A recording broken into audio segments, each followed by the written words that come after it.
చిరంజీవి గారు పెట్టిన భిక్ష తీసుకొని ఈ వైసీపీ ఎమ్మెల్యే కన్నబాబు ఆయన పడేసిన భిక్ష, ఆయన పడేసిన భిక్షని వైఎస్ జగన్ ఆయన్ని పాపం సంబంధం లేదు.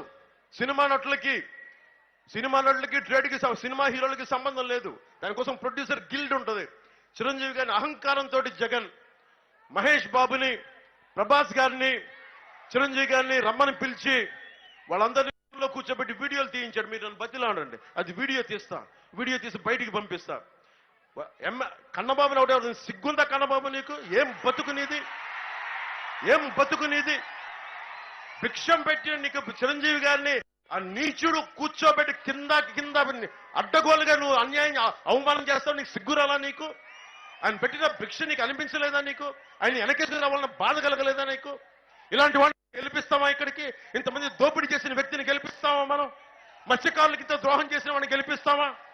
ఎమ్మెల్సీ అనంతబాబు కూర్చోబెట్టి ఒక దళిత సామాజిక వర్గానికి చెందిన డ్రైవర్ని చంపేసి డోర్ డెలివరీ చేసి కూర్చోబెట్టి అతను ఈ రోజున ఎంపీకి చలమలసిరి సునీల్ పక్కన తిప్పించుకుంటారు. ఏమనుకుంటున్నారు ఒక్కొక్కళ్ళు? మీరు మర్డర్లు చేయండి, దోపిడీలు చేయండి, మేము బయటకు వచ్చేసి ఏదైనా చేసేస్తాం, మీరు మాకు ఓట్లేస్తారంటే ప్రజల్ని వాళ్ళు కూర్చోబెట్టి ఎలా చూస్తున్నారో మీకు అర్థమవుతా ఉంది.